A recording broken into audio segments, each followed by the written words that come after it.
How's everybody doing today? I hope life finds us all well. Gosh darn it. Sorry about the uploads have been kind of sporadic. I still don't have my Wi-Fi hooked up. I guess they got to rewire or something, put a box in or something. I don't know, but I'm supposed to have Wi-Fi by Monday. I did a video down here of the fireworks on Monday. Awesome show. And it turned out to be a really good video. And it took almost 40 hours for it to upload because I'm bouncing off of my neighbor's Wi-Fi. So the signal's not all that great. And then once it got uploaded, it had a worldwide ban on it because of some copyright infringements. It must have been one of the songs that played while they were letting off the fireworks or something. So anyways, and then that video that come out today, Saturday, that's actually from like almost 2 weeks ago. So we got to get the Wi-Fi hooked up because we've come around there now where we're in the really good yard and awesome video opportunity, getting some really good videos. So as soon as I get the Wi-Fi, we will have some really good videos up for you guys.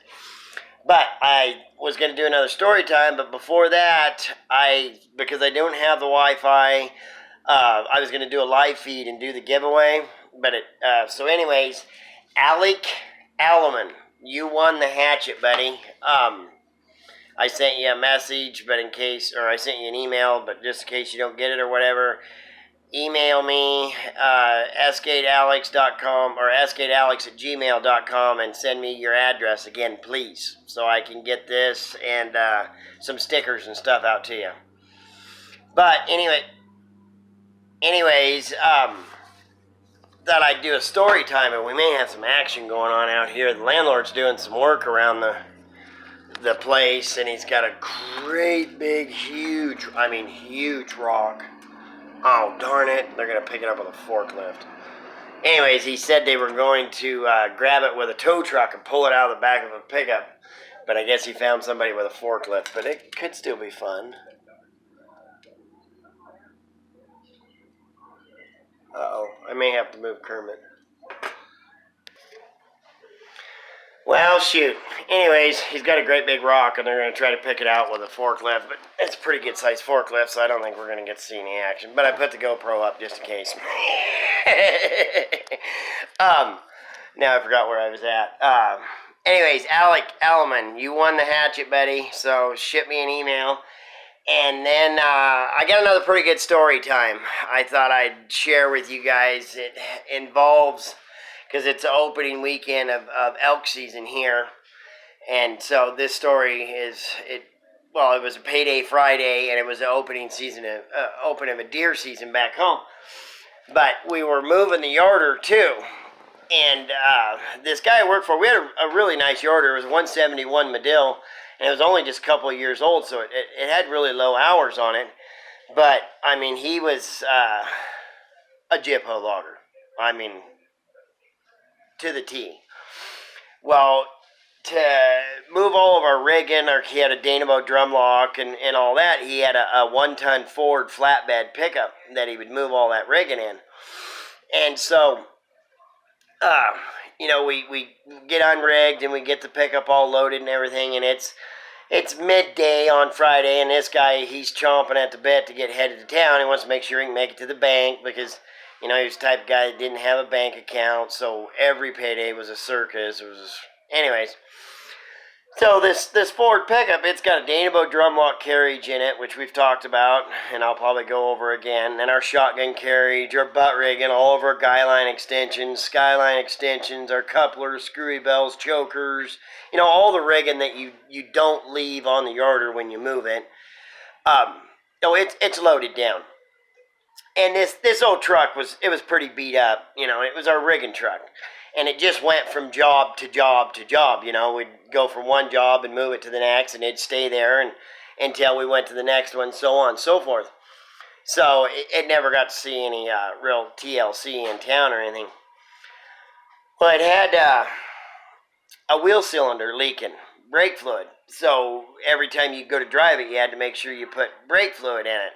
And it didn't have a heater, it didn't have an AM, FM. It's actually, whenever it was time to you always had to say, not it, so that you wouldn't have to drive it. So this guy, he, he didn't say it fast enough, so he's going to have to drive. Well, the way we're setting, and the Crummie's behind him, and he's all loaded up, so we backed down the hill to go to the turnaround, which was just another road that went up the road. When we backed in, he backed in right in front of us. So we had to continue backing up so that he could, get out ahead of us first, because we were giving him a hard time. Gee, I hope it don't break down on you on the way to town, because we'll be in front of you, you won't make it. So he wanted to make sure he was out in front of us. And he wheels in, and, he backs up and he wheels out. Well, as he's going out, he's eating this great big old turkey leg, and he's waving it out the window. Ha ha, I got you guys, now I'm in front, type of thing. Yeah. And when he goes to go forward, he actually, because it had the granny low and then second, and this thing was pretty weak pickup. If you weren't on a downhill slope, you took off and granny no matter what, whether it was loaded or not. Well, he misses first, and it goes into fifth. And well, it was just had enough pitch to it so he just pushed the clutch in and then roll started it, and down the hill he goes. Well, he thought he was in third, not fifth. Well, immediately it's picking up speed. And now about this time he remembers that he didn't check the brake fluid in it. And you can see that, brake lights coming on, off. He's checking, he's pumping. And it's got the big tow mirrors on it, so, when we're looking at the back of the truck, we can see inside because of the mirrors and then the big back window. And he's starting to panic pretty good. Well, now it breaks off, and it gets fairly steep. And he's hauling ass. And it's, straight bank on one side and bluff on the other, a couple, 300-400 feet to the bottom, 1,000 feet in some spots. And this pickup's picking up speed, and more speed, and more speed. I'm dying laughing. I mean, it's hysterical. My oldest brother was tending hook, so he was driving the Crummie, and he's kind of tee-heeing, like, yeah, that's what you get for jumping out in front of us, you jackass. The yarder engineer, he's serious. He's like, he's in trouble. He needs to do this, he doesn't think it's funny at all. I'm dying. I got tears running down my face. Well, he gets going so fast. He's got this flatbed Ford pickup. I mean, it's loaded down. We got binders on it. And he's drifting this thing around the corners. And he's trying to get it into gear. It won't go into any gear. He's grinding. And he sticks his arm out the window and he starts waving it up and down like this. I have no idea if he thought that was going to help slow him down or what.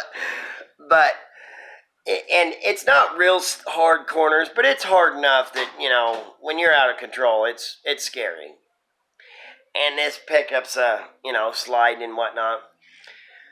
We get down and the road goes down and it makes a fairly decent right-hand corner. It's not something I would have wanted to been going the speed he was going, and a pickup loaded down like that, It makes that right-hand corner, and then it's got a little bit of an uphill hump, and then it breaks off steep, and I mean damn steep, for about 600-700 feet, and it makes an extreme hard left, and it's straight off.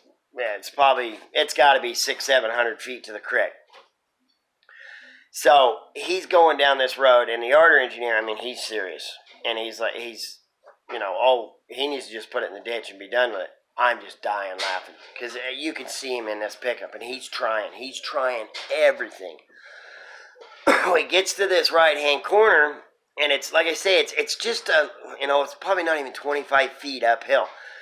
But he gets to that corner, and now it's point, and when things really get serious or something like that, I lose it. I'm just laughing like crazy.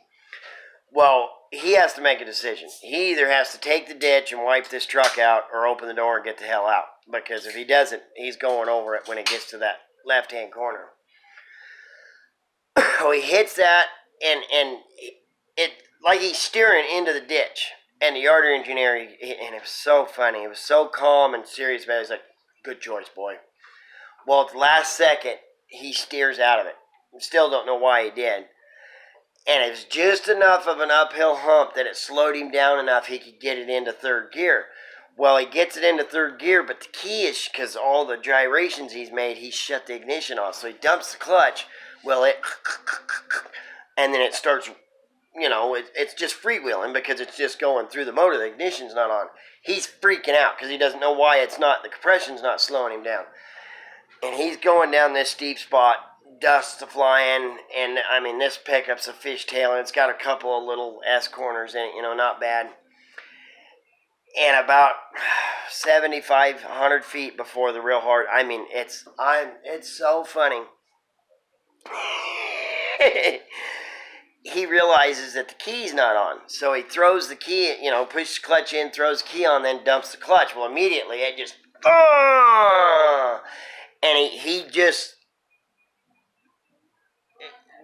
something keeps popping up on my phone, and I want to know what it's saying, but it says something about moving quickly. Anyways, just barely makes this corner. I mean, it just, and just a little bit past this corner is a white spot. Well, he pulls up in the road and stops, and we pull up beside him. And remember, he's eating this great big old turkey leg. We pull up beside him, and he's got this turkey leg in his mouth, and he's bit it in two, so it's hanging off both sides. And just as, oh God, it was hilarious. We pull up there, and he goes, with this turkey leg in his mouth, he goes, I forgot to check your brake fluid. I about died. I'm losing it. Yarder engineer, he's mad at me now because he doesn't understand why I'm having such a good time. But if you'd have seen this guy, I mean, and I know a lot of my stories, it's visual and you got to be there to really get it. But this was awesome. So he's like, somebody else has to drive. I can't take it. And I'm like, not me. No, thanks, buddy. So he ends up taking it to town. He doesn't make it to the bank. He didn't get to eat the rest of his turkey because when he bit it in two, it fell on the ground. But the moral of today's story is make sure you check your shorts after a ride like that because sometimes you may leave streaks. Stay safe, friends. Get logs.